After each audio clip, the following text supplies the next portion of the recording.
Libra, how are you? My name is Lauren B. Welcome to the Untitled Tarot. This week we're going to use the Unknown Archetype deck for you, and I have a few cards laid out, and they're telling me an interesting story. Libra, I have to say you feel kind of sad right now.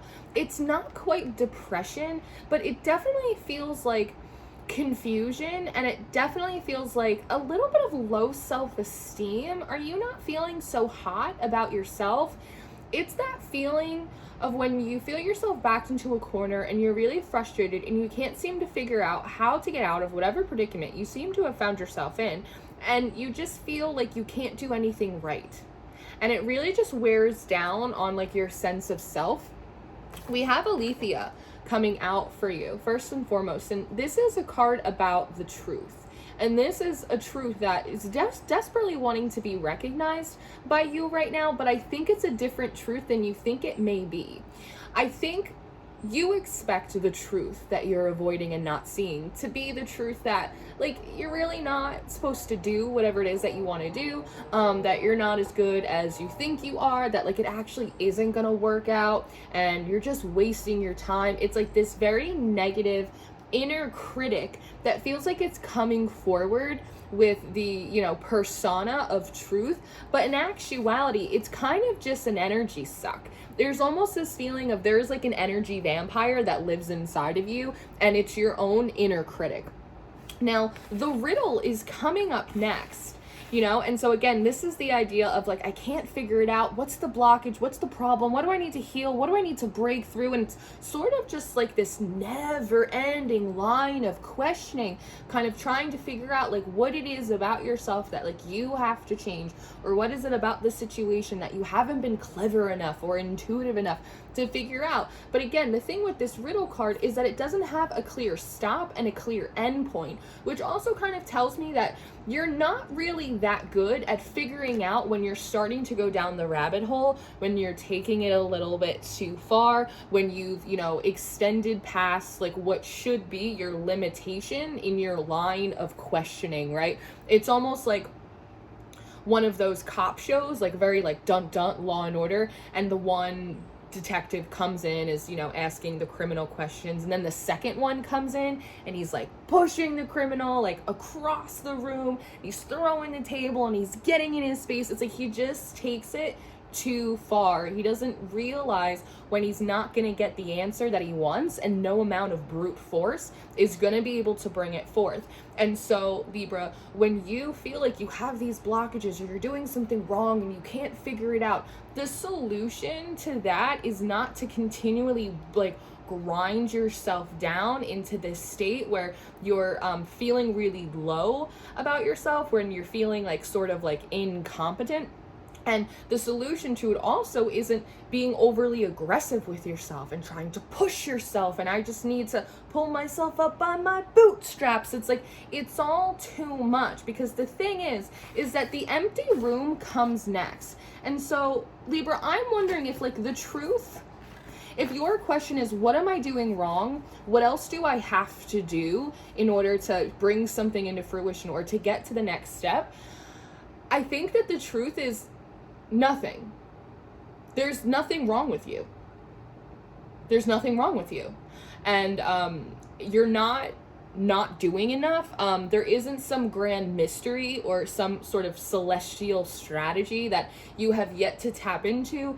It's not for a lack of planning. It's not for a lack of effort. It's also not because you're not supposed to be on the journey that you're on, or that you're not supposed to be pursuing what it is that you're pursuing. It's got nothing to do with that. And maybe that's kind of the whole point.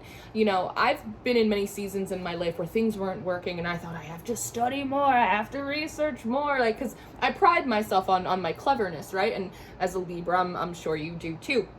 And in actuality, like, the answer to those seasons of like, what else do I have to do, was oftentimes like nothing. Do less, pull back, stop emotionally abusing yourself. Because it's funny, I was talking about the cop, and now I'm looking at sort of like this empty room right here, and I think it's interesting that we kind of have like this aerial view, right? This is an empty room, like there's nothing in it, and so it feels like you're in a process where you're trying to scour the shadow of like, what trauma have I not, unveiled? What stone haven't I uncovered? What aspect of my power? You're looking in empty rooms. Like, the solution that you need is not there, because perhaps the problem that you think exists doesn't. And maybe that's sort of the answer to this never-ending riddle, this never-ending line of questioning, is that, Libra, there actually isn't a problem here. There's not a problem with you. There's not a problem with this situation. The sword is coming up next. When I look at this room card, this empty room, all of a sudden it doesn't feel like it's made out of like stone, because this has a very like Eight of Swords energy. It's like I'm all tied up, I can't go anywhere, I can't see where I'm going or what I'm doing, when in actuality you're not really stuck. It's just kind of a matter of perspective, right? And I see this sword, and all of a sudden this room looks like it's made out of cardboard, and like this sword wants to come in and just sort of kind of like cut through the edges right here and just unfold it, like how you would break down a cardboard box, right? Like when you get a package, there's something about when you put the idea that there has to be something wrong with you, or you must be doing something wrong on your journey or in your path. When you put that down, all of a sudden it feels like clarity actually comes to you. And that in many ways, you might have been spending too much time trying to figure out the proper strategy, or again, like what you're not doing or what's wrong with you. You've been spending too much time on that and not enough time like filling yourself up, because the Temple card is coming up next. And when I just kind of put it next to this empty room, the answer is not some external solution or some kind of internal issue that you have due to your own like iniquity. Instead, it has to do with like a lack of reverence for self. That if there was a solution, it comes by way of self-love. A temple is a place where we go to connect with our spirit. It's a place where we go to honor our gods, and it asks us in very many ways, like, what do you worship? What do you bow down to? And there's this feeling here that you are very quick to kneel to your oppressors. Like, you're quick to kneel to your obstacles, to the problems, to the roadblocks, whatever it is.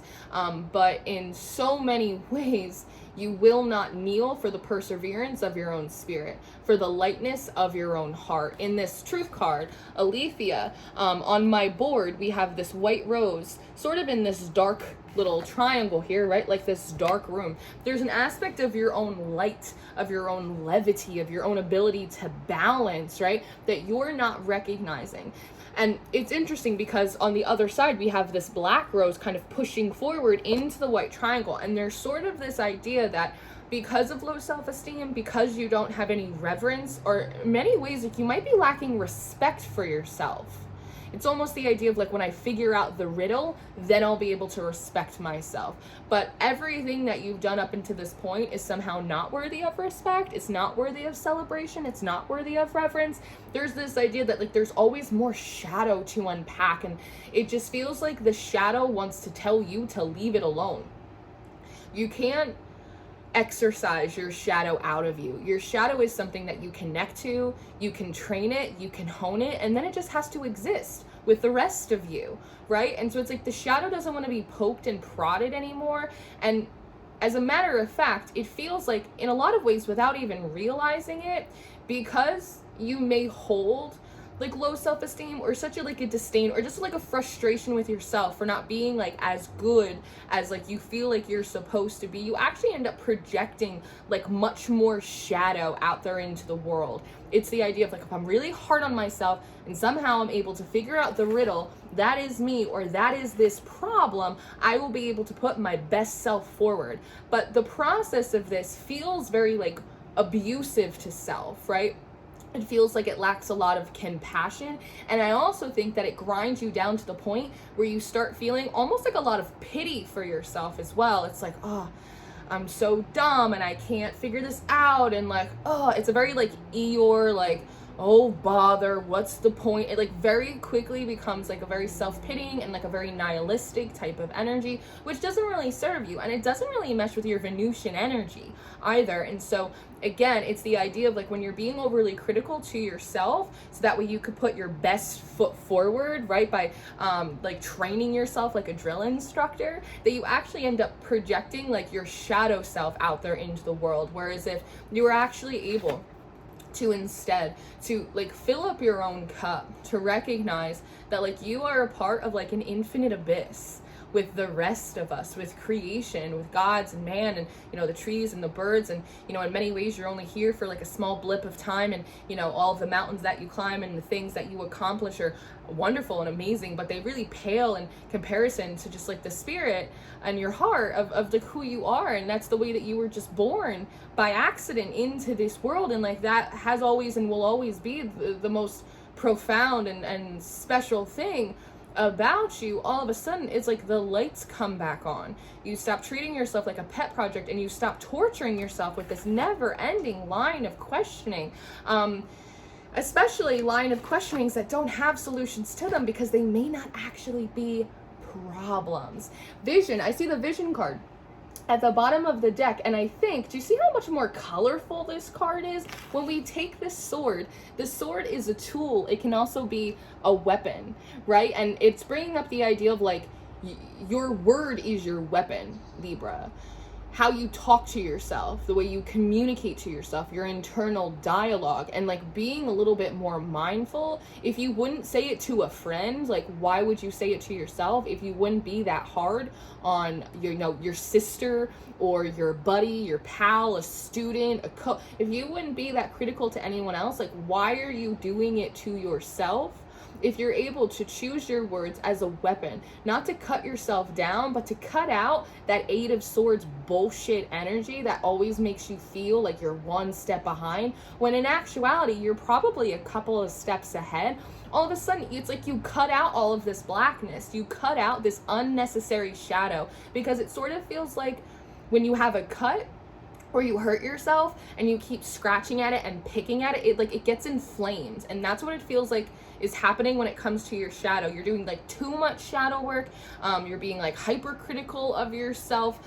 You're doing too much like internal excavation, and the shadow is getting inflamed. And that's only making like the discomfort that you're feeling even worse. And when you take this sword, when you utilize your words as a weapon to serve you, right, you cut all of this out, and there's so much color and there's so much possibility. All of a sudden we actually see you right here, right at the top, right in the middle of this mountain. We see sort of this energy of the snake, sexuality, creativity, pleasure, instinct, sort of coming back into the fold. We see these beautiful owls, wisdom, the ability to see through the darkness. All of these things sort of merge together, and a new vision arises, because this is an interesting thing. It's sort of about like psychological warfare, which is something that we can put on ourselves as well. Is that if you're so busy trying to solve a problem or a riddle or an issue about you that maybe doesn't exist, then that means that you're not putting your time, your energy, your power, your faith into something that actually does exist, something that can materialize, something that is worthy of worship. Does that make sense? That's a way that the ego plays tricks on us. It's a core element of psychic defense. This is something that I teach my students, right? And you know, there's life and death in the power of the tongue and in the power of the mind. And so if you are able, and this is a key component to shadow work, and I did a video probably about 1.5 years ago where I did my shadow work in real time, and I have a video of it. But one of the core lessons when it comes to shadow work is eventually you hit this point where you go, you know what? It's not my fault, and there's nothing wrong with me. There's nothing wrong with me. And it gives you a profound sense of clarity. And all of a sudden you like snap back into your sense of self, and you no longer feel like a project, and you come back into your authority and your agency and your confidence. And then you're kind of smooth sailing. You realize you're so much further ahead than you thought that you were, that you're not a project, that you don't need constant excavation and pruning and purging and all of this stuff. And as a matter of fact, it's actually quite the distraction to keep yourself in this little box. It distracts you. It's almost like a fear of success. It distracts you from actually creating more color in your life, doing the things that you actually can do and should do, should put your energy towards. And so this is really just sort of a little food for thought for you. Are you toiling away at a problem that doesn't exist? Are you trying to find something, an internal blockage, something that's wrong with you that actually isn't there? Maybe you're fine just the way you are. Maybe the problem doesn't really exist. And maybe this is all just a grand scheme from an inflamed shadow that you won't stop picking at, or from the ego, or maybe it is some kind of psychological or spiritual warfare that is intended to keep you running in circles back and forth in an empty room, instead of, like the Eight of Swords, just walking out the door and walking to the top of your mountain. Think about it. Let me know. I love you very much. I'm going to go do an extended reading for you. If you're interested in your extended reading or your monthly reading for January, those are going to be the top 2 links in the description box for you. I do offer personal readings. If you'd like a one-on-one, you can book with me through my website. And I always encourage you to check out Patreon. We have all of the extendeds, all of the monthlies, a mystery tarot school. We have a lot of fun over there. So I love you. Thank you for being here, Libra. You're going to be okay.